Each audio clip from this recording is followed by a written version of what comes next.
designing today's event, we were being aware that we are facing a severe crisis. So this is a deep crisis, and this summer has once again been marked by drought and record-breaking temperatures. And the consequences of extreme weather events are already having a profound impact on the lives of people around the world. While in previous years we have watched apocalyptic scenes of burning forests from afar on our television screens, this year we have seen fires on a record scale here at home. Just over a week ago, heavy rains reminded us once again of the power of nature. Climate change is also making food production more challenging, as agriculture is the economic activity most exposed to its impacts. Sooner or later, the impacts of climate change are reflected in the price of food as well. In the last 2 years, the price of food has been further pushed up, first by the epidemic, then by the war in Ukraine, and just when the opportunity arose, by speculation in the food supply chain. At the end of August, the Slovenian Statistical Office reported that food in Slovenia had risen, so the price of the food in Slovenia had risen by 14.1% year on year. At the same time, food is a basic necessity of life that we cannot give up and that has a huge social impact. An important goal of any society is therefore to ensure that everyone has access to a supply of quality, safe, and affordable food. However, as food supply is not only a victim of environmental change, but also a major source of greenhouse gas emissions and a consumer of natural resources, it's also a viable social objective to provide food with the least possible impact on the climate and the environment. Indeed, without strong and rapid reductions in emissions and consumption of natural resources and food supply systems, it will not be possible to achieve the goals of the Paris Agreement and the UN 2030 Sustainable Development Agenda. Whether food prices will stabilize once the epidemic is over and the war finishes, it's impossible to say at this point, but the climate and ecosystem crisis will certainly be there after the other crises are over. This also means that the conditions for food production will continue to change and that food production will become more and more difficult and probably also more expensive. So food insecurity, together with the climate crisis, is not something that's going to go away. It's therefore now more urgent than ever to take decisive action to ensure the supply of quality, safe, and affordable food for all. Recent developments, both in the natural environment and in the market, have further exposed the vulnerabilities of our food supply chain. With today's event, we want to encourage key decision makers to not to let people down and to adopt long-term, environmentally and socially responsible systemic solutions. That is why we have eminent experts with us today, with whom we will hold a roundtable to first highlight the most important drivers of its multifaceted crisis and work together to identify the key actions to address it. I will now give the floor to Maya and today's selected speakers.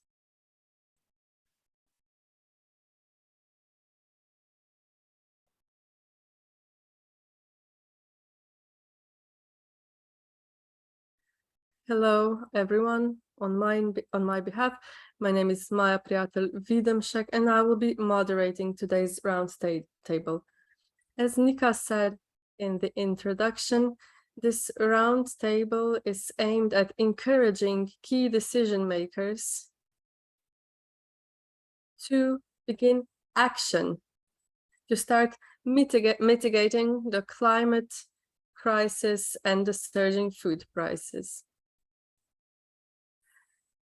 We don't only need short-term solutions, but also long-term systemic solutions. This event is organized by Umanotera as part of the Podnebni meni, or Climate Menu project. It's also co-financed by the German Ministry for the Environment and Climate Action.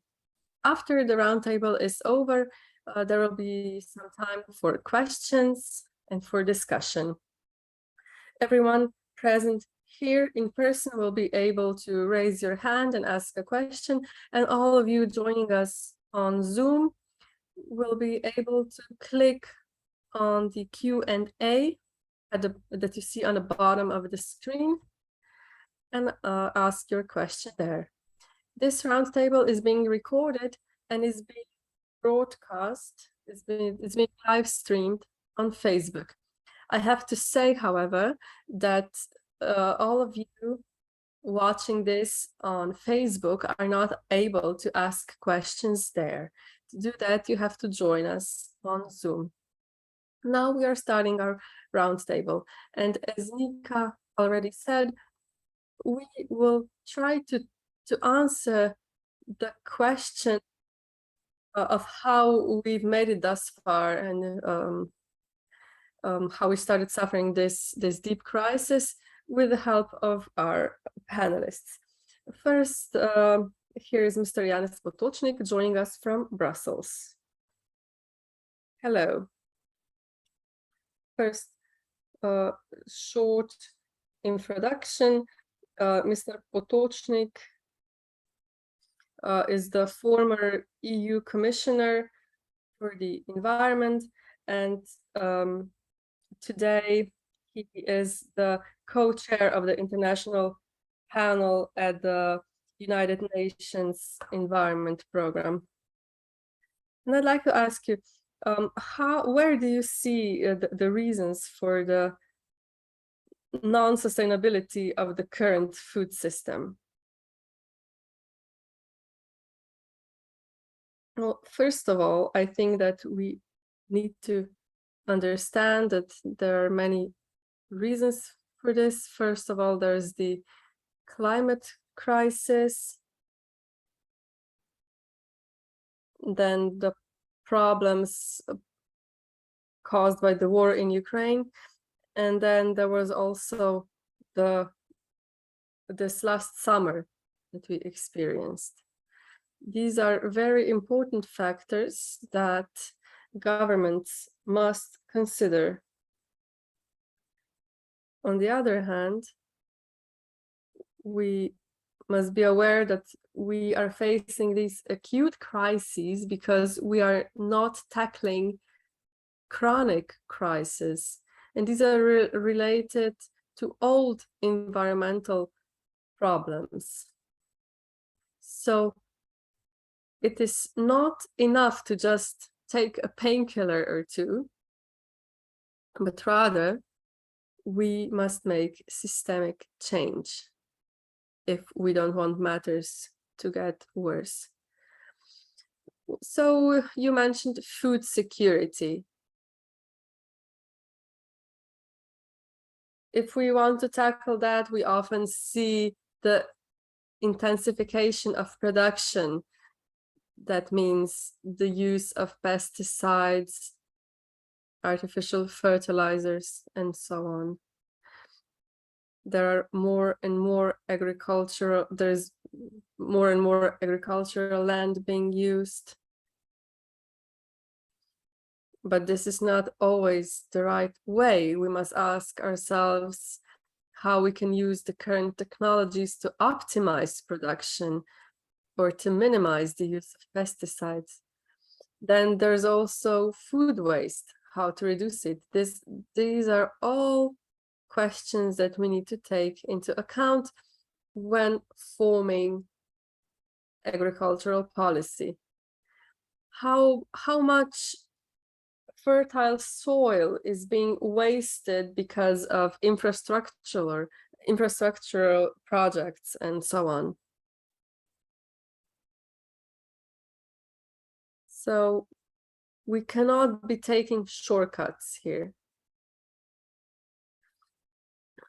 Another problem is livestock farming, which is very unsustainable, and then excessive use of biomass for wrong purposes, excessive use of pesticides and fertilizers. And then there is the issue that the food that is being grown in a way that is harmful to human health and the environment is often cheaper than organic food. Here, the real environmental costs are not being taken into account. I could go on with these examples. In the introduction, we already heard a statement about the affordability of food. And absolutely, we cannot expect consumers to behave responsibly if they are punished by higher prices whenever they decide for healthier and more eco-friendly food. And as Nika also said in the introduction, green transition and sustainable transition must take into account the environmental and the social aspects. Our approach must fit the long-term systemic reform. This is needed urgently. What is, in your opinion, the responsibility of the EU to help sustain food security? The EU is one of the largest importers of food, but also exporters. Well, yes, the European Union is the privileged part of the world with higher purchasing power. And the current, the foundations of current systems have been built in the EU and other countries in the so-called developed world. This is why we are the ones responsible, and we must take responsibility to change it. However, even if we, in a way, are the ones at fault, it doesn't mean that we don't need everyone to take part in the responsibility for the future. The responsibility for the future is shared and common. This is why we must work together at a global level. Today, we are much more codependent and interconnected. And this is why this shared responsibility is much greater than it has ever been. This is why one of the key questions when it comes to the EU's responsibility is that the EU must work on key policies, and here what I'm talking about is mostly the common agricultural policy. This drives development. Thank you, Dr. Potočnik. We will ask you some more questions later on in the second part. Now I'd like to welcome Ms. Andreja Sušnik, agrometeorologist at the Environment Agency of the Republic of Slovenia. She was one of the initiators for the Drought Center in the Western Europe, and she's also the head of this center. Now, she works on the sustainable use of water, conservation of natural resources, and she constantly raises awareness on environmental topics. So hello, Dr. Sušnik, a question for you. How is climate change already affecting food production in Slovenia? Hello, on my behalf, and thank you for this lovely introduction. How does climate change already affect agriculture? I think this is quite obvious already, as we've seen this year, for example. There have been many problems, less food was produced, and water balance has also been a problem in Slovenia. This multifaceted problem could be divided into direct and indirect influences. Certainly one of the factors are winters. Winters are often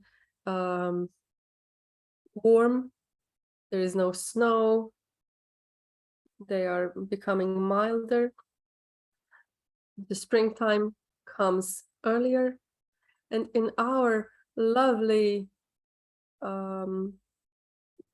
space under the Alps, this might be lovely, but still in spring, many people are looking up in the sky and wondering whether spring frost will come and destroy crops. So I mentioned the winters, and there are summers. We just experienced a long, hot and dry summer. As Dr. Potočnik also said, we don't recall such summers from before. In the past, this has not been the case, having 3 weeks and more of extremely high temperatures. So this is heat stress, drought stress, extreme weather conditions. And as Nika also said in the introduction, climate change forces agriculture to adapt. And it also changes the conditions for farming. For example, there are new pests, new diseases, invasive species, and so on. Another interesting and new phenomenon is frost, for example. It is very hard to maintain a stable amount of crops.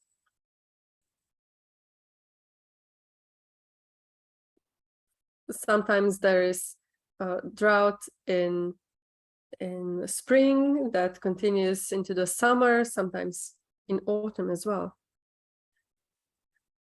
This year we saw what it's like when there is no more water. When there is no more water, everyone is left without it. And here we can see that this is actually a very valuable resource that needs to be prioritized. Will it be used for irrigation or for something else? Recently, we've seen many global events. We are all part of the global market. But now in Europe, we've experienced drought, fires, and so on. Even countries around the Alps and Scandinavian countries that usually had a very favorable water situation have experienced problems now. We used to think that we have enough water, but this isn't the case anymore. We do have water, but not always enough water at the right time. Then there are farms in Slovenia, the size of farms, the age structure, and so on. I don't have the data what the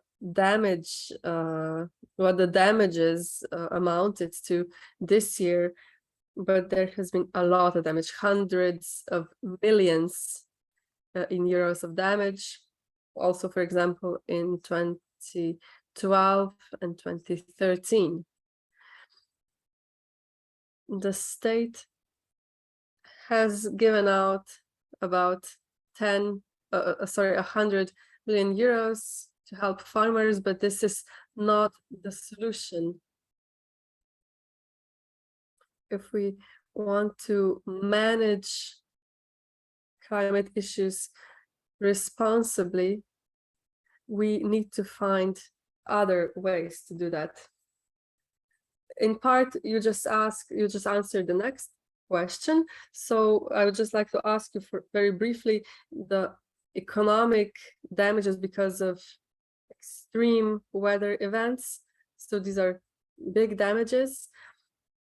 But what will happen if we don't do something right now globally? And if we do too little, too late, if we don't adapt, then the food production can decrease? Will this mean that Slovenia will be even more dependent on the imports? Maybe these are questions that are not within my sphere. Perhaps the problem in Slovenia is that a lot of farming land is in the so-called less favored areas, and there we will have to decide if and to what extent we're going to farm there. On the other hand, we have to give some praise to the Slovenian farmer for taking care of our landscape. But of course, it is impossible to preserve all segments. We will have to take priorities, decide for priorities, and see where there is some economic damage to us, and rethink what type of production is sensible and what types are not. Thank you very much. We have Mr. Matjaž Turinek with us as well. Welcome. He's a researcher at the Maribor Faculty of Agriculture. He was, and then he established a farm, Golden Thoughts, together with his wife, and it is an organic and biodynamic farm. So maybe you could tell us from first hand how you feel the effects of climate change in your activities. Thank you very much for your invitation and for giving me the floor. Yes, you've mentioned a lot of it already. Things that happened in the last year. In 2016, we had a frost, and then in 2017, in the last 6 years, I think that we had 4 events wherein fruit production, spring frost impacts the yield a lot. As regards fruits, after such frosts, it is impossible to recover. You cannot draw fruit on trees. You lost one season, and then one year, you can just hope that the next year will be better. We've had hail twice in the last 2 years. It was so strong that it destroyed the majority of our products. And then, of course, storms and drought. This affects everyday decisions, definitely, but also your 5-year, 10-year, or 20-year plan of farming. If you want to live on your farm, and this is what we do want, and produce food for our partners, for our clients, then you do whatever you can to produce food regardless of what is going on around you. Part of this is our variety in order to disperse risks. This is one of the adaptations that we assumed as an organic or biodynamic farm. This is already a characteristic, our characteristic, but then, and for example, in 2016, 2017, if we only had fruit, we couldn't survive. If you lose your products for 2 consecutive years, it's impossible to survive.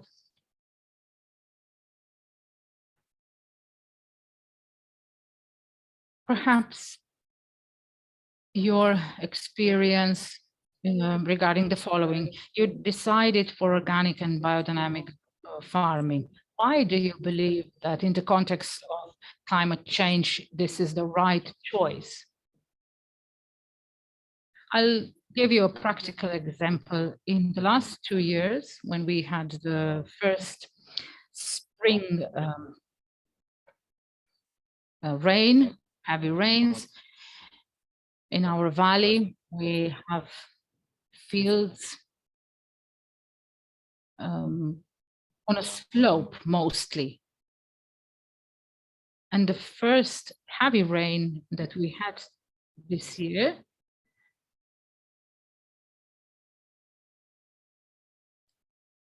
took away a lot of soil from the field to the road on our neighbors, from our neighbor's field to the road, and it did not do so on our land, because our soil is more stable, more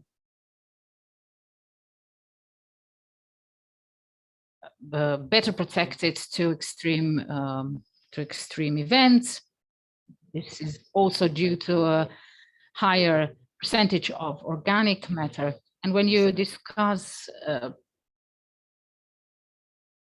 prices with other farmers, we know what happened to mineral fertilizers prices this year. We do not use mineral fertilizers. We produce our own fertilizers, natural ones.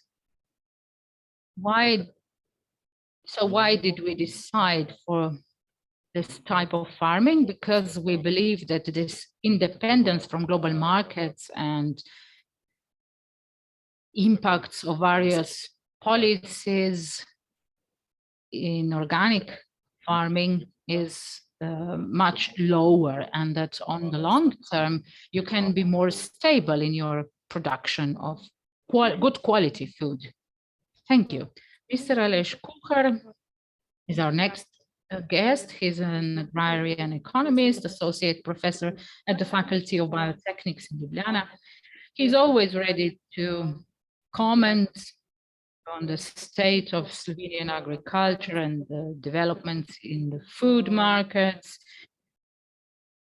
on consumer and dietary habits, and he's also the head of the EIT Food Hub Slovenia and the Faculty of Biotechnics. Mr. Kuhar, we've heard that food supply is very vulnerable to shocks, as shown by recent price increases. To what can these increases be attributed, and what is Slovenia's degree of self-sufficiency? Is Slovenia even more vulnerable to this? Yes, thank you for your question. I will answer your question and add also something on the previous speakers' contributions. This is a complex system. It includes, of course, farming, but also the processing industry. Solving such a complex problem, triple challenge we call it lately, the environmental, economical and public health sectors are involved in it. It is very difficult, and we have to make the right diagnosis and provide the right solutions. Farming is an important part of this system, agricultural policy too, but it is also very important what happens later in the chain.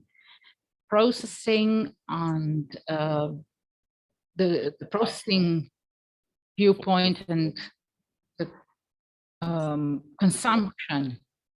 So we should not focus just on farming. They produce raw materials.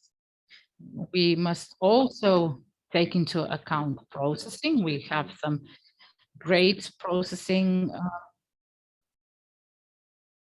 enterprises in Slovenia. So we should not just talk about this small niche part of food chains, because we miss the point by doing so. We must talk about those who are not within our group. We know what is responsible, what is healthy, but the vast majority of Earth inhabitants do not.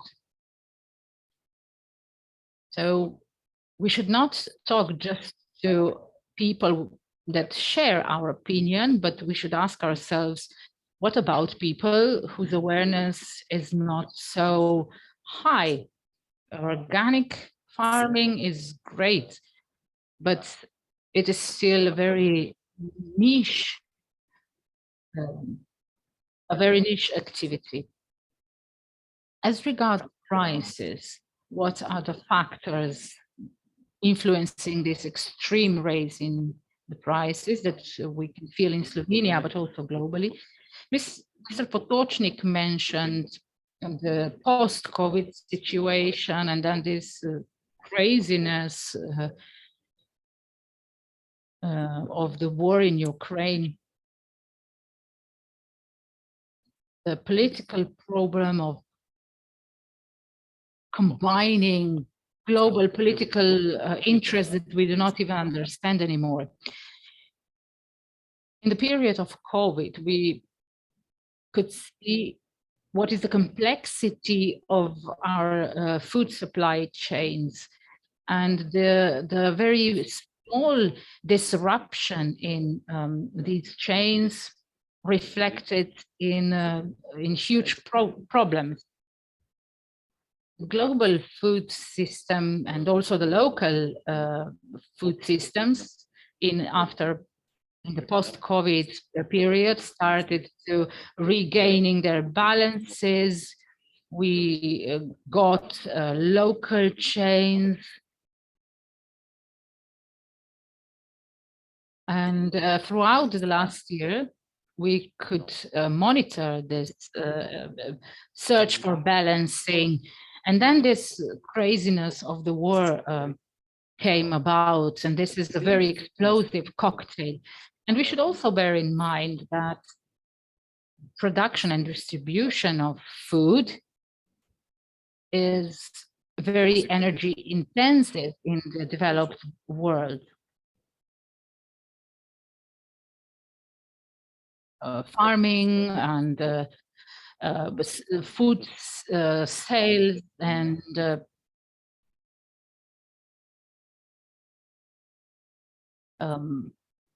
also consumers, we are all facing the rising prices of energy. And on the global level, for the 5th consecutive month, we can see that the prices, gross prices of food has been dropping, but on the retail market, this is not so. So on the contrary, the prices has been going up. This means that this is a really complex system.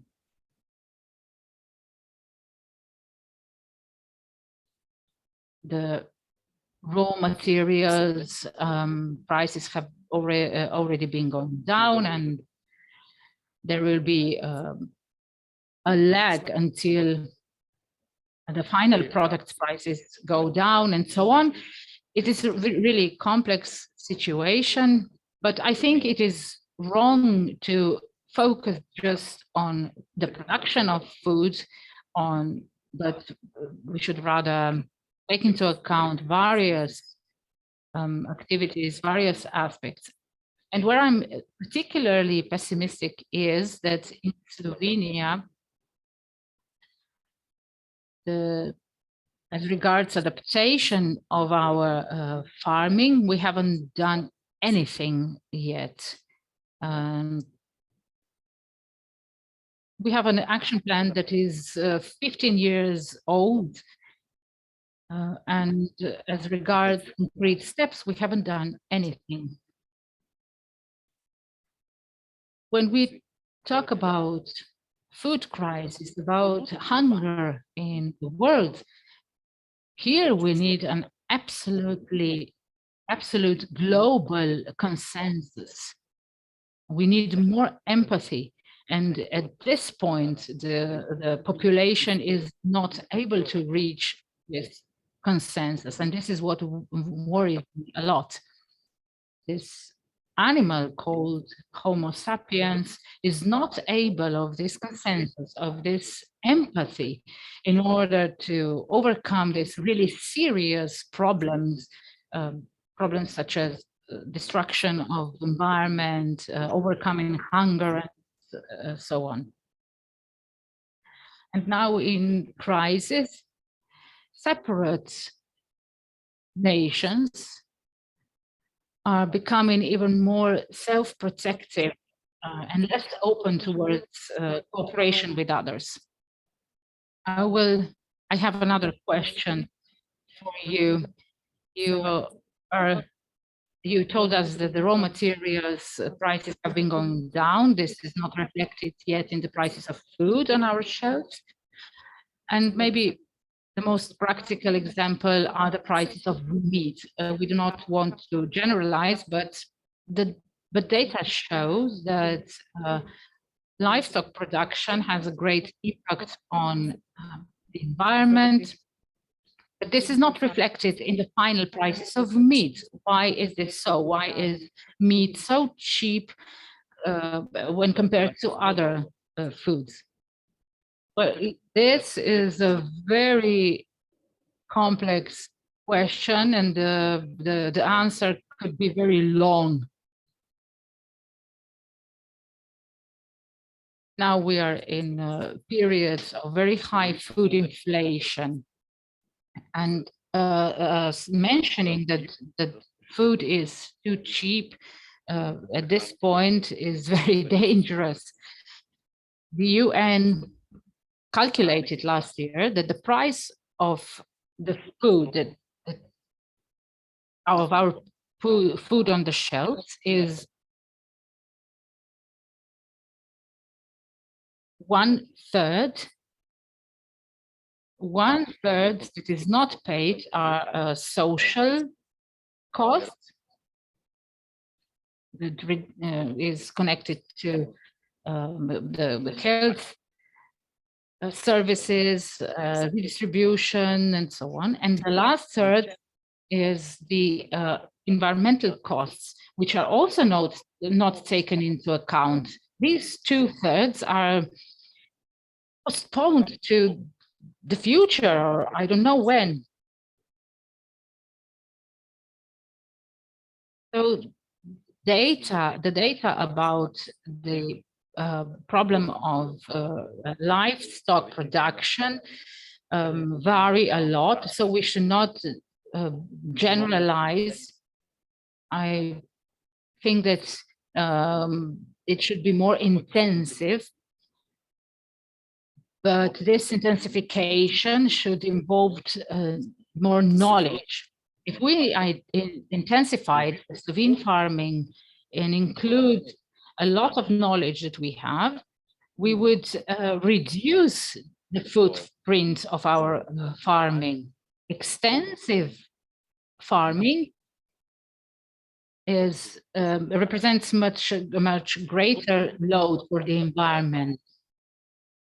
This discussion is, of course, important, but if we go back to livestock production, definitely the burden of meat products that we eat from that are important into Slovenia, because we know that we import a lot of meat products that are problematic from the point of view of health, transport, so environmental, from environmental point of view, and also because these products are produced in enterprises where the conditions are problematic for the workers. So these are lower category products that these products have a much greater impact on the environment than the locally produced ones. They're very popular in Slovenia. So we should raise awareness of the majority of Slovenians, which also means that we have to correct prices. We should include those costs that are not included now, and this will make the food more costly. Thank you for this answer. It really has been long, but very informative. Now, maybe another question. How have you experienced the increasing prices, Mr. Turinek? Well, we don't use mineral fertilizers, so increasing prices haven't affected us. But I talked to my colleagues, and there's the problem of fossil fuels because our machinery is still dependent on that. So we felt these rises in prices. Then there is the price of electricity used for storage of fruit. So we are striving to produce our own electricity, but we still have a long way to go to not be dependent on fossil fuels for our machinery. The average fuel consumption per hectare is between 200 and 220 liters.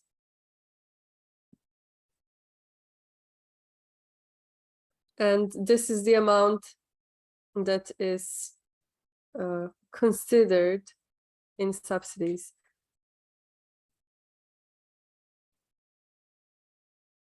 In our farm, because our soil is richer and because our methods are different, the fuel consumption is between 40 and 80 liters per hectare, so a much lower number. Yes, as you said earlier, I agree that we must intensify farming.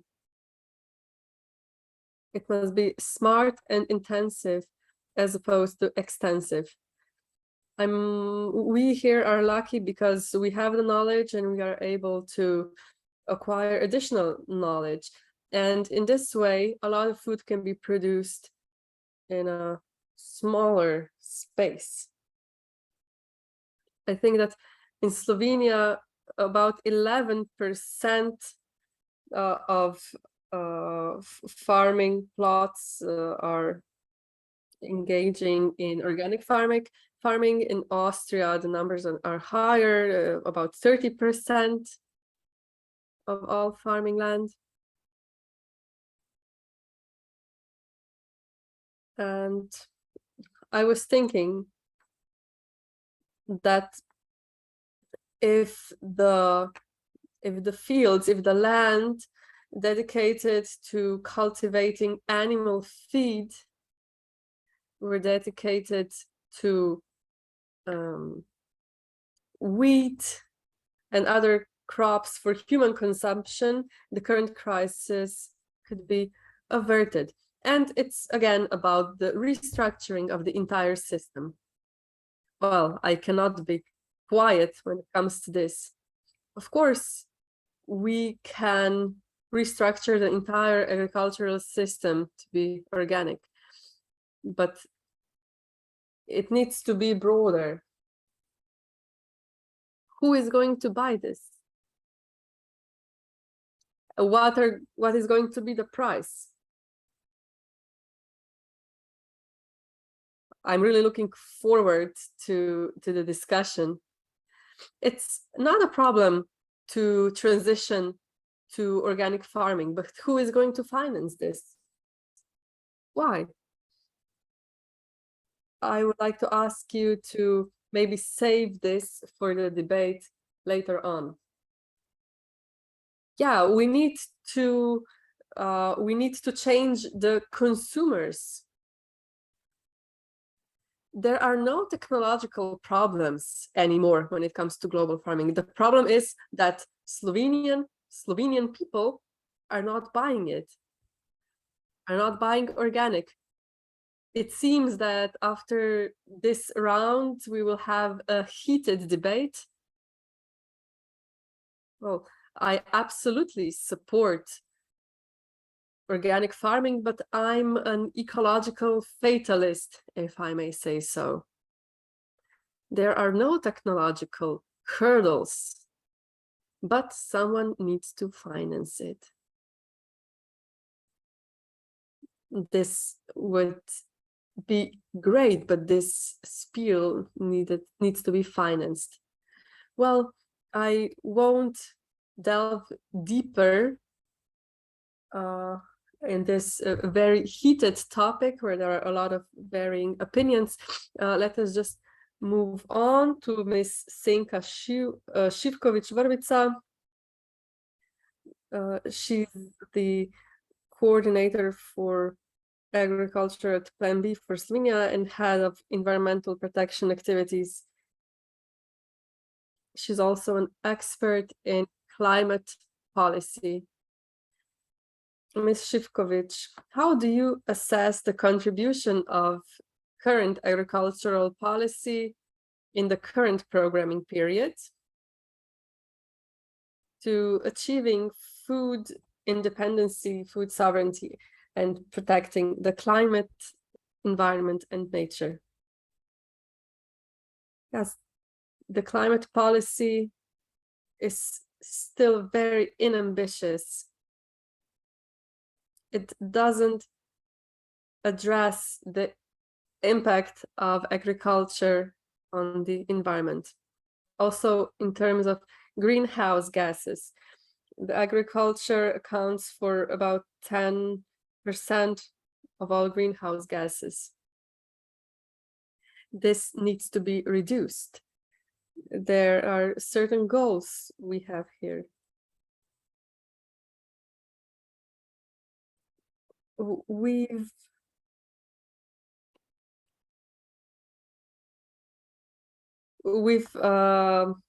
made plans to reduce greenhouse gases by 22% by 2050 and by 8% by 2040. But in the short term, our goals are very unambitious, just 1%. The whole Europe is facing a climate and environmental crisis, and the European Environment Agency says that the next 10 years, so until 2030, so even less than 10 years, that this period is crucial. The IPCC reports show that our goals are too unambitious. One of the areas very important here is livestock farming, especially beef. This causes a lot of emissions. At the same time, agriculture uses about a third of available financial resources in addition to the emissions. Slovenia has a national program on food strategy that is also aligned with international organizations, but we are not implementing it. Food products are harmful not only to the environment but also to health because of saturated fats.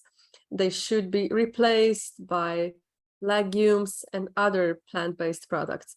The World Health Organization warns against meat and meat products causing cancer. And then maybe Mr. Potočnik will be able to say more about this. By 2050, there will be so many people on Earth that we will be forced to change our dietary habits. Meat and animal products, as well as sugar, we need to be cut in half, while plants, so vegetables, legumes, will need to present a larger share of our diet. We also need to reduce the amount of dairy products that we eat. Agricultural policy is funded by public money. And this is why the state should play a large role here, because it needs to follow public interest. And this is human health and healthy environment, because there are also associated costs borne by the public health system. At the same time, Slovenia has an environmental and climate plan, which says a lot about the changes required. So it's about using less land for animal feed, more for human food. And the parliament is just discussing a document saying that organic farming is the only way to meet the goals, part of the Green Deal. The reduction in livestock farming also helps the soil. Slovenia has quite a low share of arable land per capita, less than the European language, the European average, and this amount is only diminishing. For the same nutritional value of food, we use up much more land for farming than for human for human food. It's very surprising what we do.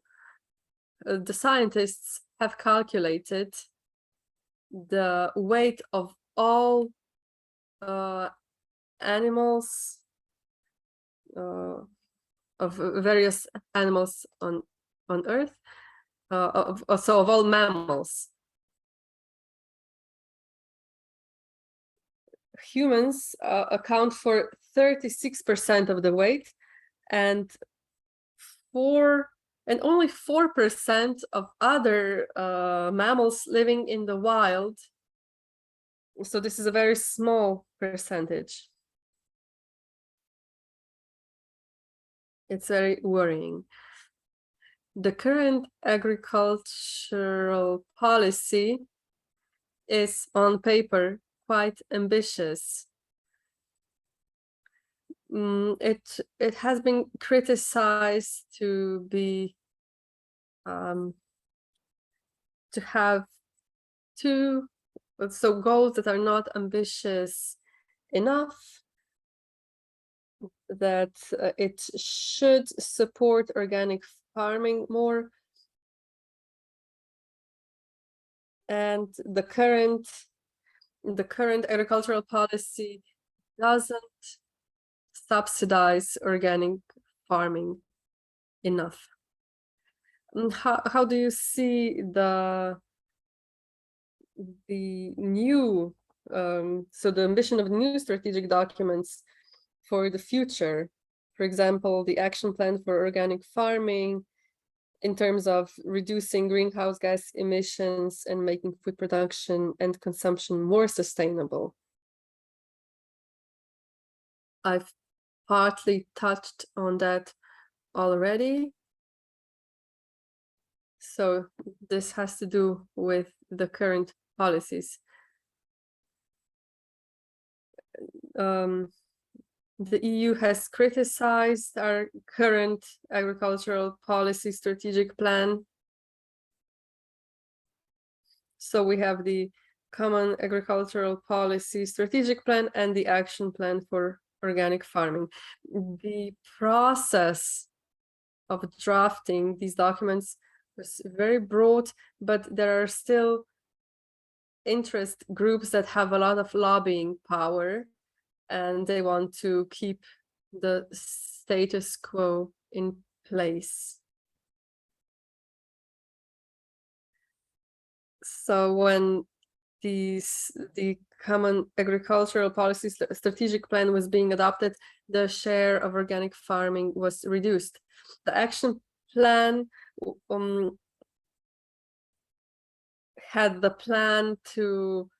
the goal to increase the share of organic farming land to 20%, but now the Common Agricultural Policy decreased this goal to 18%. This is by 2070. The European Farm to Fork strategy by 2030 has the goal of having 25% of agricultural land in organic production by 2030. So we urgently need to restructure agriculture in terms of less livestock farming and more plant-based farming for people. And we are just pushing it all to future periods. Now I'd like to invite Ms. Breda Kutin to join us. She is with us on Zoom. I hope you've been able to follow what we've been talking about. So, Ms. Kutin, you are a longtime president of the Consumers Association of Slovenia, an independent umbrella NGO for consumer protection. I'd like to ask you, what are the food purchasing habits of Slovenian consumers in terms of sustainable behavior?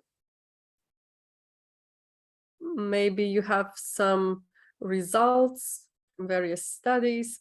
And I'm also interested, how have consumers changed their food purchasing habits during the pandemic and since February when the war in Ukraine started?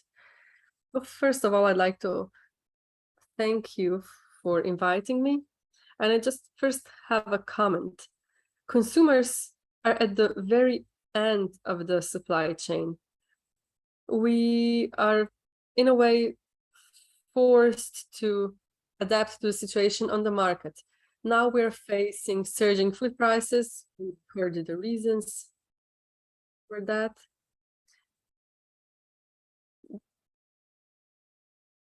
So prices seem to be more important than quality.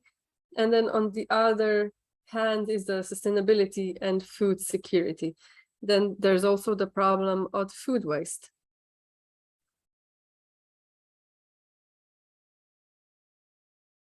Every day we are facing the tyranny of supply and food that is not nutritionally suitable for us. Mr. Potočnik referred to a problem that is not only a problem in Slovenia, but globally. Mr. Kuhar said that there needs to be global understanding of problems to make any changes. But at the same time, it is the responsibility of every individual to change something. Purchasing habits are changing very simply because food has become much more expensive overnight.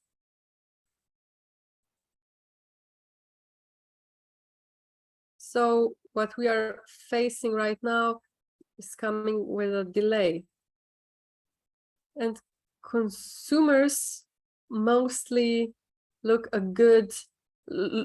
for a good price performance ratio.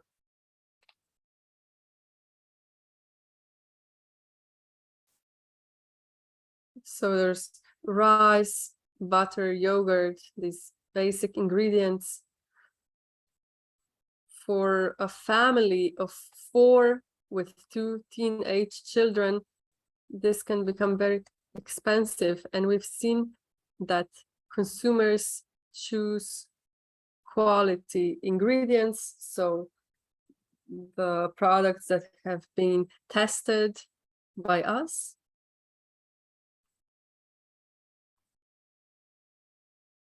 And a family of 4 can save up to 1,400 euros choosing sustainable products.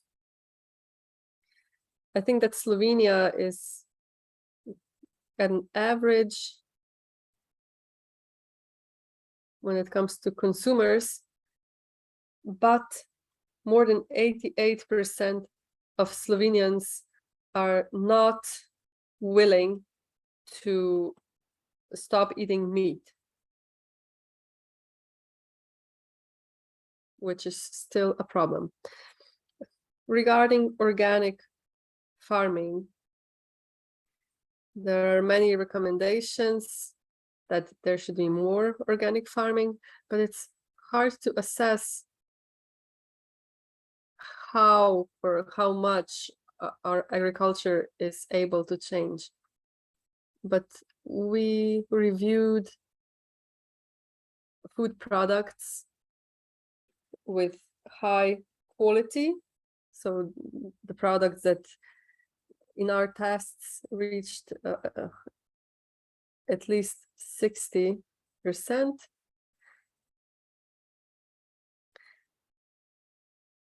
And in these tests, organic butter made in Slovenia was more expensive, by 50% more expensive than organic butter made in Austria. We need to start taking into account public health issues. We, as a Consumers Association of Slovenia, have been fighting for a greater taxation of sugar, meat, and related products.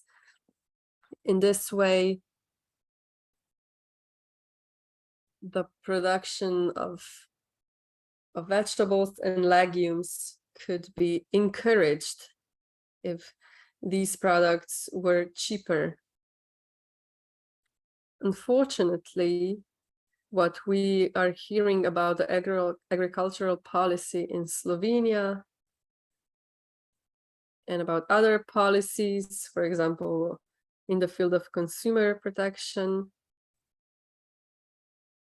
consumer habits haven't changed a lot, or even if they had, there have been no changes to the national policies. It is us, the consumers, that affect the market, but if we don't have the right mechanisms, it's very hard to do anything. So we need a wide array of various measures, and we need it now. Different stakeholders in Slovenia should do something. Well, thank you for your input, Ms. Kutin. With this, we are closing the first round of this roundtable. Maybe just a few of the key findings, and there have been several. So without systemic change, we cannot solve the biodiversity crisis. Livestock farming has the largest impact on climate change, but as we heard, there is a difference between the level of intensity and imported meat. Climate change threatens food supply, and concrete and urgent action is needed including long-term systemic change. Slovenia's level of self-sufficiency, so food self-sufficiency, is critical. We need healthy and safe food. And at the same time, we need to protect national resources. Organic farming can be a climate change mitigation measure, but opinions here are varied. And as Sinka said, the structure of farming production is not adapted to the nutritional needs of Slovenia's population. We still eat too much meat. The common agricultural policy for the future is not ambitious enough to become more sustainable.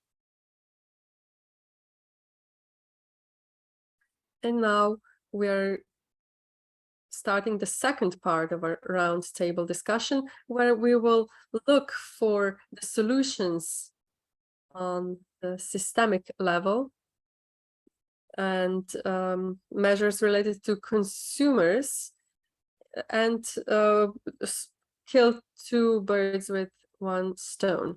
So again, I'm turning to Mr. Janez Potočnik. Are you still with us? Can you hear me? Great, happy to hear that. So there's a question for you. It's a very broad question. How do you think we should reform food supply system globally to be able to feed 10 billion people in the future, while at the same time preserving natural resources? What should the EU do? Well, let me just comment on something that we heard before. I cannot refrain myself. There are some things that we should make clear, and then I will answer your last question. I'm sorry if my sound is too bad.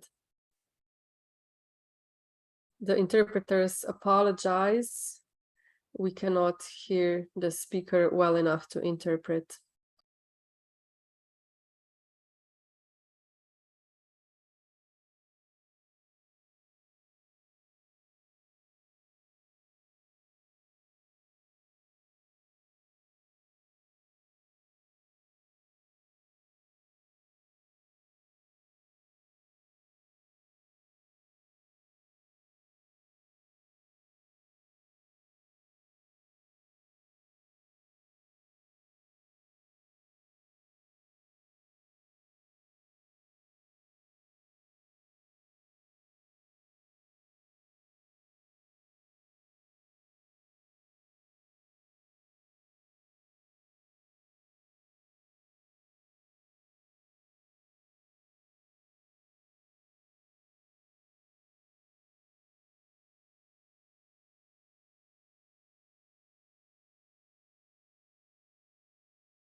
Thank you, Dr. Potočnik, for this reply.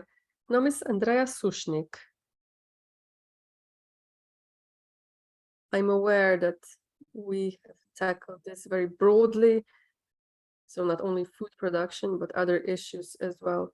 How can food production in Slovenia become more resilient to environmental change and especially climate change? Thank you for this question. The answer is very hard. I could say that I don't even have the answer to that, but I'd like to say that we've started warning against climate change much earlier. One thing that we must know is that these are long-term processes, and I'm always in terms of less words and less documents. Some documents, when, for example, action plans and agricultural policy strategic documents are hundreds of pages long. But when in 2012 there was drought in England, there was a big problem. Will the Olympic Games that were hosted be able to take place? How will they feed all the people that will come? And then the director of the Environmental Agency said that they have meetings with journalists every day. And so they launched a drought initiative in the UK. It's a document that is worth the read and could be useful for our decision makers in Slovenia. It says who does what and where and in what way. Of course, it also needs to be financed. So an action plan needs to be short, it needs to be clear, and behind it, there must be a vision where we are going, what do we want to achieve. And agriculture is not independent of other things. For example, this year during drought, so there was a problem with water, the war in Ukraine, and so on. But there are also transport costs. How to deliver food, because the Danube River was so small that ships couldn't go to where they needed to deliver the food to. And this is why transport costs have risen. There was a lack of shallower ships that could still flow on the Danube. And now, when it comes to Slovenia, we need quality food on our plates. We heard various aspects to it. But I think that Slovenia's and EU's agricultural policy should start, so this sector should start working together with other sectors, because adaptation to climate change is only possible when we work together. So as early as in 2004, and it pains me to recall this year because it's so long ago, we wrote in the vulnerability of agriculture study that something needs to be done. It would be enough to focus on 10 activities and really implement them. Now I'm speaking from the position of a state employee.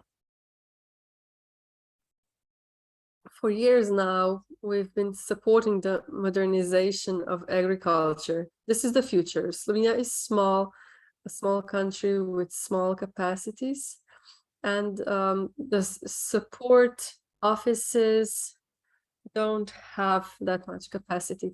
Farmers are mostly older and don't have that much access or knowledge to access various apps and websites.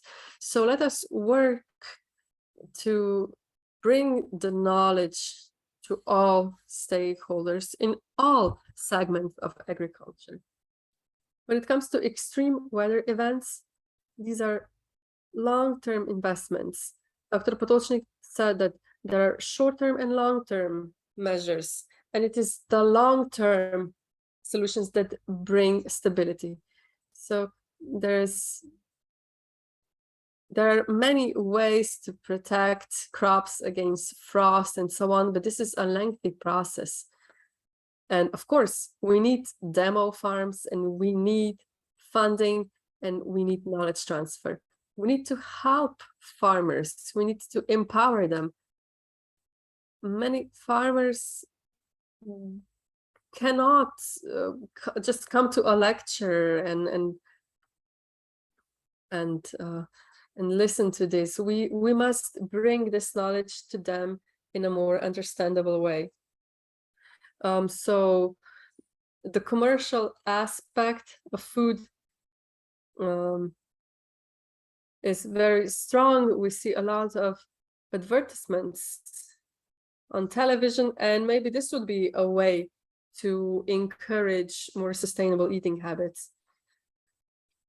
And finally, I must say that I'm afraid when it comes to plant-based food, a lot of production will maybe need to be placed in greenhouses because of climate change. So we should think about that, I believe. So that would be all on my end. Thank you. Dr. Kuchar, your comment or answer. What are the system measures necessary in order which would help us protect consumers against excessive rises in food prices? At this point,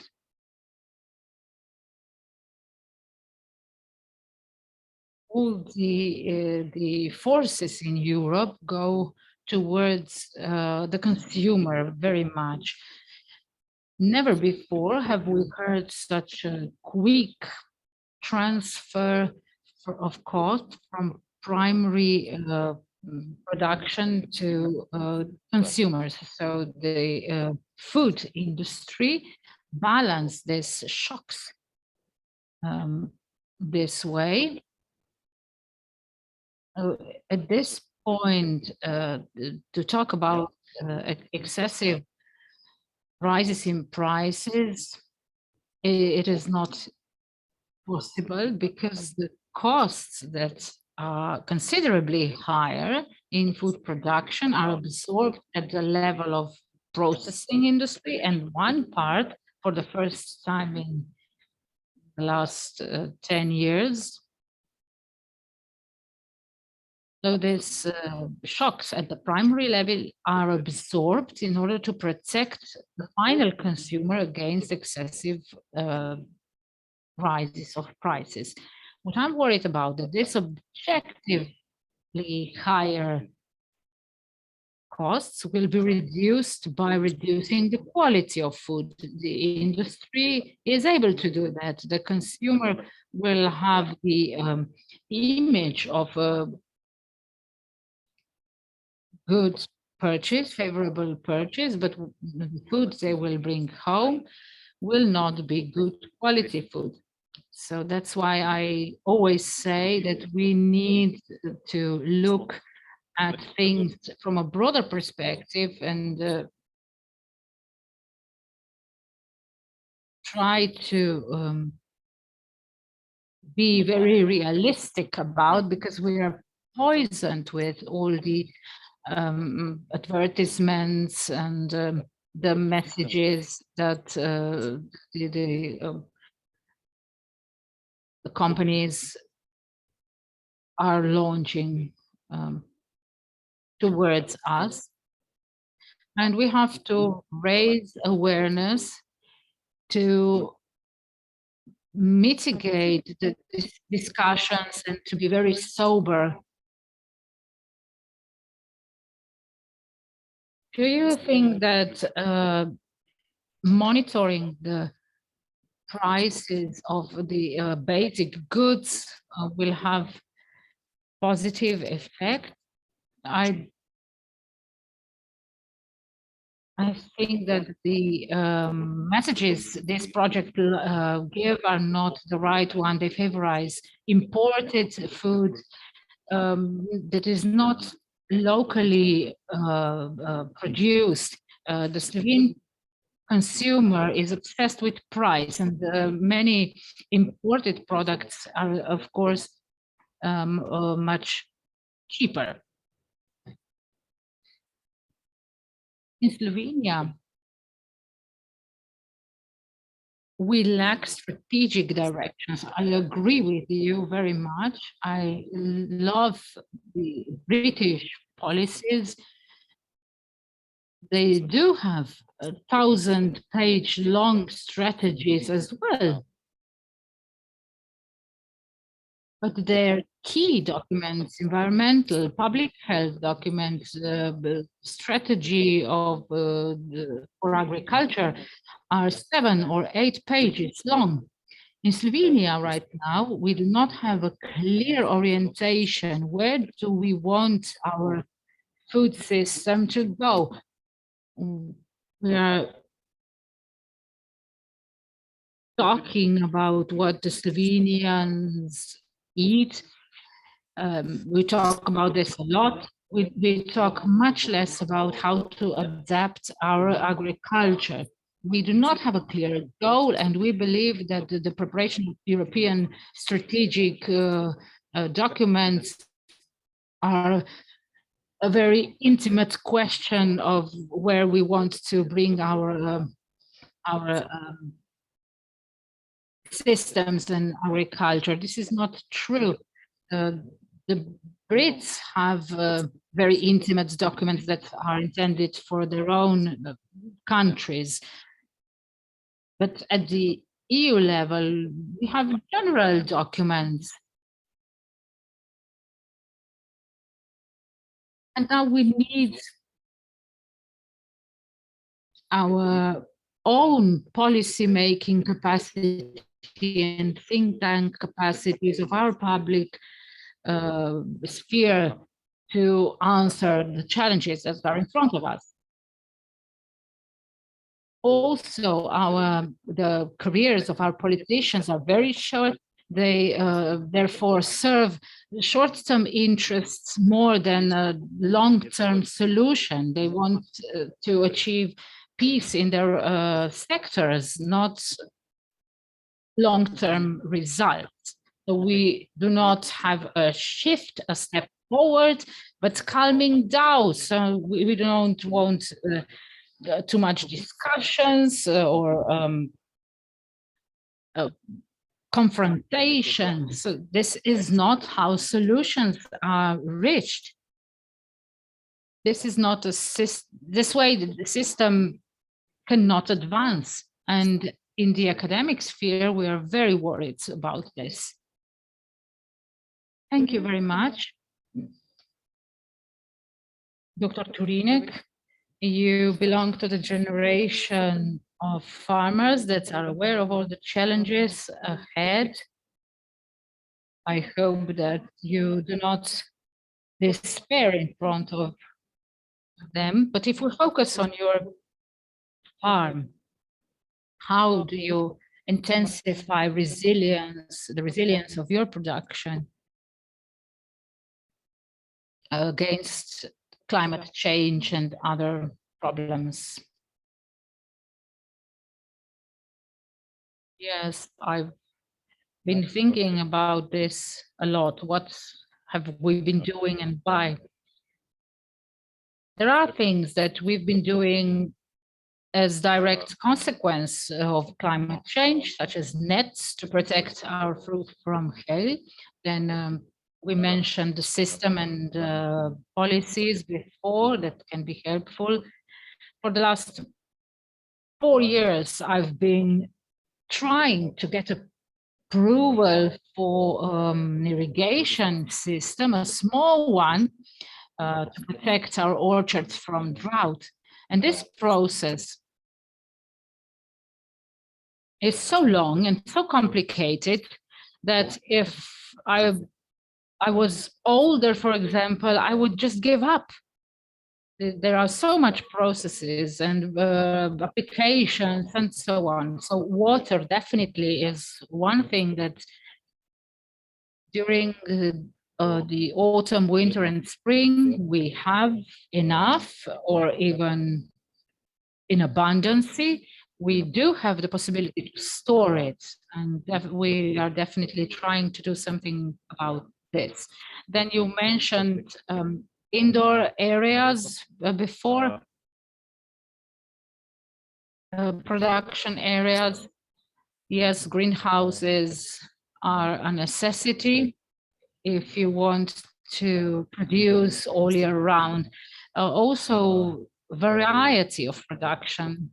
We've been producing fruits, vegetables, and other cultures. So if one culture does not grow well, does not yield well, something else will, and this is also one way to counteract the risks. We have sheep already. They graze on those slopes that are very steep. So on surfaces that cannot be used to produce food for people. And if livestock production is included into farming in this way, I can't see any problems at all. These are direct adaptations, and then there are also indirect ones. We're trying to improve the content of organic matter in our soil to make them more resilient and more stable. We also dedicate ourselves a lot to relations with our customers. We are trying to inform them about the challenges that we are facing, and we are trying to make them understand that our clients and our partners are also part of this process. So awareness raising, in my opinion, is very important. If I remember correctly, this year it happened for the first time that our consumers were in a hardship. They were asking ourselves, well, where are we going to get cereals once the Ukrainian supplies were questionable? And they were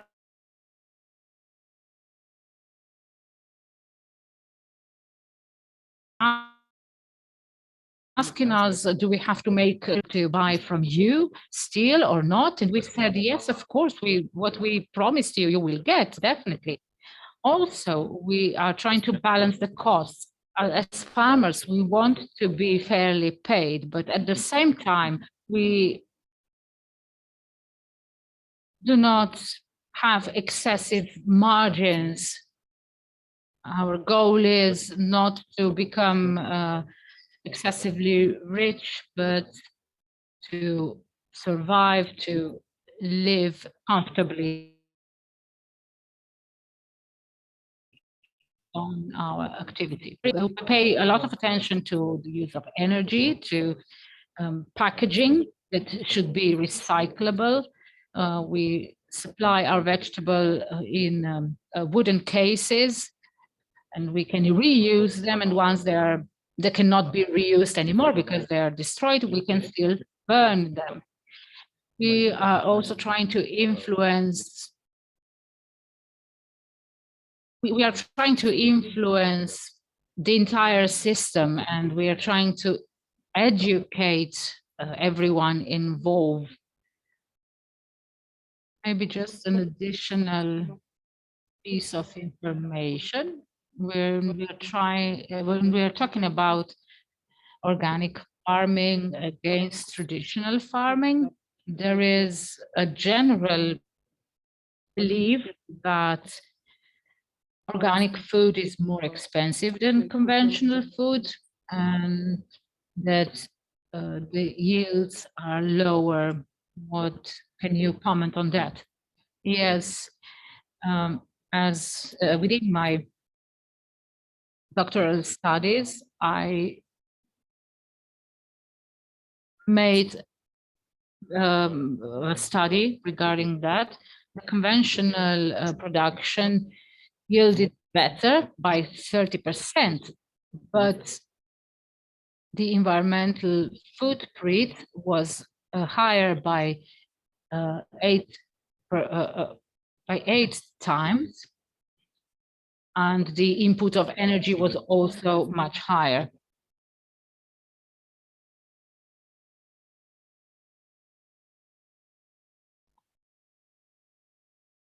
And this was especially true for legumes. As regards vegetables, there was great variability depending on the soil and so on, but the ecological and biodynamic production was much more stable, which means that these systems are able to mitigate the impacts from the environment much better. If we have a drought, we will be able to overcome it better, because the content of organic matter in our soil is much higher. And as in particular, when we are talking about energy efficiency, these systems are much more efficient. Breda, Kutin, can you hear us? There is a question for you as well. In your opinion, what should individuals do to reduce the footprint of their food on one hand, and on the other, to minimize the impact of shocks in the food supply system? And what should the system do also, so that individuals would be able to introduce these changes? As regards consumers, we mentioned that safe food is their right, but how to reach it is a different question. The consumer at the end is supposed to solve all the problems. I apologize, I have a severe echo. The interpreters can hear it as well. We apologize. The consumer reacts to the changes they have without education. They will not be able to make smart changes. And this awareness raising is one of the most important things that we need. We need to educate them. We need to change our fiscal policy. We should support what is more appropriate for a healthy lifestyle, and introduce higher taxes for what is less appropriate for a healthy lifestyle. So the consumer is stimulated to behave more smartly. I also agree that we should define key goals, all the actors together. Cooperation between consumers and farmers in certain areas has started already and could be significantly improved. And as regards discussions such as this one, we lack traders here. They always say how they do a lot, but in fact, we can often see how they do not assume all the responsibility they should. Everyone involved should assume their own responsibility if we want to reduce the impact on our food supply. Thank you very much. Now, Senka Šivković, can you tell us in Umanotera you followed the preparation of the strategic plan of common agricultural policy. You submitted some comments. What were the key comments on the current strategic plan for 2023 to 2027? Yes, within the Plan B network, we have a working group for organic farming and self-sufficiency. And within that group, we discussed the comments. We had a lot of remarks on the program, that many things have been mentioned already. In 2020, we adopted a national program called Our Food that is aligned with the new EU goals. However, the result that we have is not adequate. We now know we have this and these goals, and this is what we can reach in one possible or other possible ways. There are various versions, but what we lack is the discussion of possible ways to reach our goals. The discussion is what we lack. So the advances made within the strategic plans are more of a cosmetical nature, in our opinion.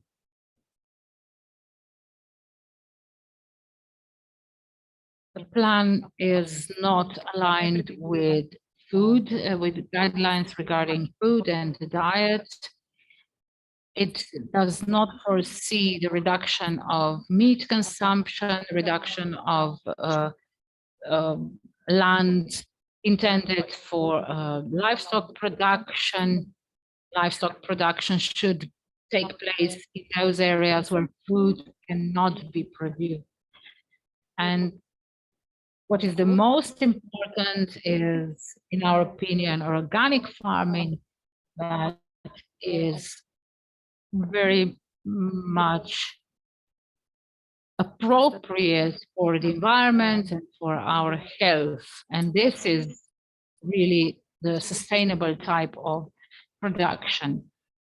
Adaptation, well, we've mentioned already, we are too slow, we are not aware of the current situation enough. Not only our food is compensated now with money, the problem is that there will not be enough food if we do not adapt. We're not aware enough that taking measures by 2030 is really crucial if we want to reach climate goals. And given all the circumstances that we've mentioned already today, it is urgent to make this shift to sustainable development that will ensure self-sufficiency. When we're talking about common agricultural policy, this is in fact a bag of money, and Slovenia is receives a certain amount from this bag. Now, what we have to support with this money is provide secure and safe food for everyone, and also this transition must be fair for the producers. Until now, producers have been pushed into non-sustainable types of production, and they cannot just make a shift overnight. This is completely understandable, and the government needs super agenda which will address the 3 points that I have mentioned. Now we do have this agenda, this action plan by 2027, and everything else is just postponed, and everything that is postponed will represent an even greater shock in the future. Thank you very much. We've concluded with the second part of the round table, and we are now starting with the questions. Yes, we need a microphone. We have about 10 minutes that we can dedicate to your questions. So I'd first like to give the floor to everyone present here at the venue. Hello, I'm Stojan Svet, the president of Clear Blue Sky Association. We also have a Facebook group with over 10,000 members. Since 2004, we've been monitoring climate change. It's very interesting that all environmental catastrophes are aligned with NATO exercises and trainings. I come from Postojna. We've also been monitoring nanoparticles in rainwater, and this should not be so. I apologize, sir. Questions and comments should refer directly to what we've been talking about and should be addressed to our panelists here, because we don't have time for that. Yes, I just wanted to say this. We've turned to the Environmental Agency of Slovenia. We talked to the government of Janez, and the problem is radiological and weather-related warfare. So now my question. In Europe, certain chemicals are banned, whereas in Slovenia, farmland and railways are being covered with these chemicals, and they're also being produced in Slovenia. This then comes to drinking water and poisons animals and humans. I have to correct you. Phosphates are not forbidden in Europe. They are just regulated or forbidden in certain parts of the environment. So I'd like to ask the audience whether there are any questions that relate directly to what we've been talking about. Sir, the floor is yours. My name is Gregor Hribar from Charna. We trade in agricultural products and help farmers produce their crops. My question goes to Dr. Kuchar. In general, I agree with you, but I'd like to comment on a few things. Transport costs, but rather costs in general. About 30%, as you said, are actual costs, and all the other costs are societal costs. I sell organic vegetables, and the people who have money will pay the price. Those who don't, won't. But some parts of the price, some prices are the prices we all pay. For example, the health care system. This has to do with our way of life. Is there a discussion we could have and say we have billions of euros a year, could we dedicate it to organic farming? Maybe this could be our vision for the future. So the question was, do you find it reasonable to subsidize organic farming. In general, I oppose subsidies as the only way to change the production practices in agriculture. When it comes to organic farming, I'm very much in favor of that. I'm a huge supporter, but I'm also a realist. Let me just answer. So do you think that these costs should be subsidized? No, I don't. Agricultural system requires long processes. There are long transition periods. Transition to organic farming will not happen overnight in a year or two. This is naive. Some people don't believe in that. A large share of the population in Slovenia still don't perceive food as something that should be organic or environmentally friendly. So in a world that is so complex as ours, subsidies are not the only answer.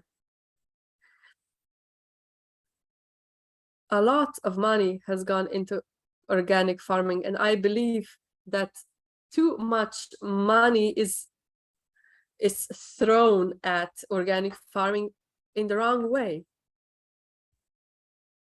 In some parts of land, there is no farming and people perceive this as being organic. The majority of organic food consumed in Slovenia is exported. There is no representative group of farmers in Slovenia that could cover these needs. But with a combination of smart, intensive farming and organic farming and sale could be sustainable on the market. So we're talking about an evolution of intensive farming. As a farmer, you must understand the problems of intensive farming, and only then can you move to organic farming. But to do that, you need production knowledge, but also organizational and marketing logic and knowledge. And it's an illusion that just by giving farmers money, everyone will become organic. And to turn money away from healthcare and use it for organic farming subsidies, this is, again, delusional. We need to change the agriculture system, and we should not sell this as an ideology or as a religion. If you're a consumer listening to a salesman selling harmful food, if you don't listen to facts, you are susceptible to manipulation. We need to change the way we produce and process raw materials. Sometimes our approach is too aggressive, and in this way, we won't find sympathy in consumers. What we need is persistent and kind communication with the public and with consumers, and only then can we expect positive change. We shouldn't sell problems, we should sell solutions. Solutions in the form of sustainable, healthy food. And these solutions should be supported by knowledge and not by finance. This is why I believe that people should be educated. We must raise awareness above all. Another thing, I'm the bad guy here. I came here to provoke, and I just exposed problems. Another question from the audience. Hello, everyone. My name is Uroš Brankovic from the Association of Organic Farmers of Slovenia. But I'm here as an individual, as a citizen, and I'm wondering about the subsidies and financial support. There are many things being supported in this way, even though some money has been dedicated to organic farming, there is still not enough. We're talking about green transition, but there are many public institutions who would like to buy more organic food, but they don't have enough money. And there are mechanisms to favor this kind of food. There are also organic farming advisors, and they are the ones that can, on the one hand, promote this among farmers and market this. And there are not enough advisors and counselors. There's also a lack of funding when it comes to research and development. And last but not least, funds dedicated to awareness raising of the public. There is not enough money. We are always meeting the same people at such events and preaching to the choir, but there is not enough awareness raising in the public. I met with the Association of Organic Farmers in the Czech Republic, and they dedicate millions of funds to awareness raising. This is not the case in Slovenia. We need to raise funds for this, and the profits of organic farming that are created long-term and energy, so savings in energy due to the organic farming, should be reinvested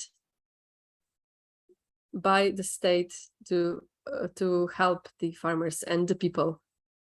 So the question would be, does anyone think that whatever we save in health and the environment should be reinvested in organic farming? This has partly been commented upon already by Dr. Kuchar. Yes, long term, this is the right way in 10 or 15 years. But as I said, we need to be constant and we need to be persistent and scientific. We shouldn't attack people because they will turn away.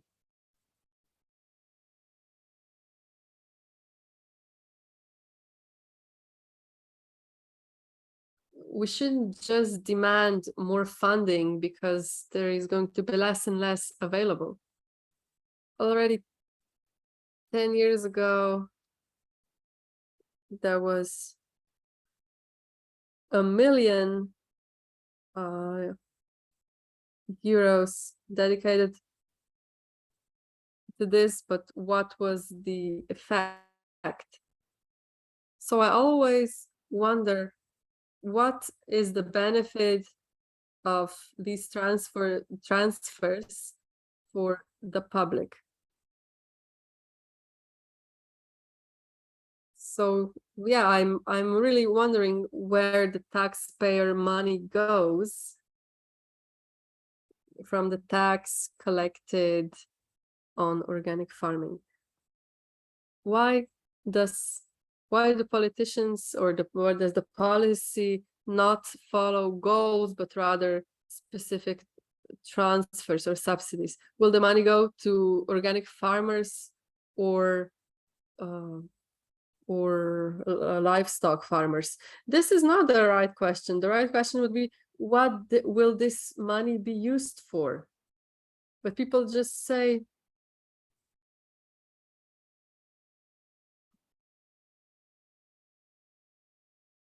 people just focus on who the money goes for. We must really have in mind what the results subsidies are. So it really makes me mad when I hear people saying, just give us more money. What will be the benefit in 10 years of giving someone 20 million euros? I apologize. We don't have more time. Now we only have a question for one more question from the audience and one more question on Zoom. There is a lady in the audience who has been raising her hand for a while now. And Mr. Potočnik would like to add something as well. Mr. Potočnik, please go ahead. Yes, I apologize. I have had my hand raised for a while, but no one has heard me. Common agricultural policy is or should follow the public interest and is geared towards sustainability. The interpreters apologize. Due to the sound, it's not possible to interpret.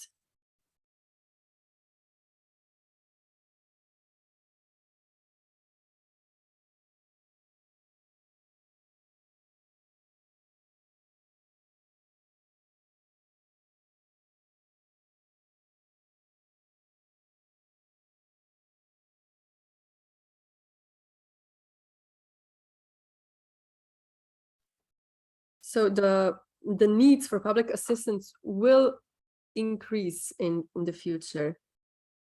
But we must be aware, we need someone to tell us what the key benefits of organic farming is. This makes it possible for you as a farmer to be more protected or more impervious to extreme weather events and to climate change.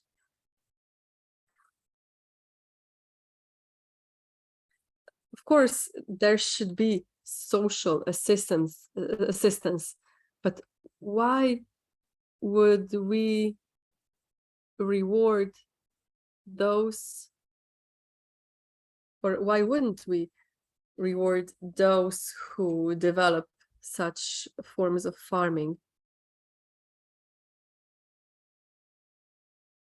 If we had listened to those who were telling us 10 years ago that energy should be saved, we wouldn't have so many problems today. So why are we showing solidarity only when it's already too late? This is what I'm trying to say. During this year's fires, there has been a lot of solidarity shown in Slovenia, but it shouldn't come to this only when there are already fires to be put out. We should do this in advance. Where should public money go to prevent such extreme cases? So that in a crisis, a lot more money needs to be spent to make things go away. So there are people who do things on their own, who are incentivized, and they should be rewarded. There were some questions for you on Zoom, but I think that you've answered them all during your speech. So now we are finishing the Q&A section. We've run out of time. If you want, you can have a chat after the official end. And now for all of those tuning in on Zoom, in the chat you can find a link to a short survey. I would really ask you to answer the questions and help us improve our future events. I'd like to thank all of you who have stayed with us till the end. Thank you for coming. And I believe that we've asked a lot of questions and we've got some answers as well. So I'd like to thank all the panelists for your input and thank you all. Goodbye.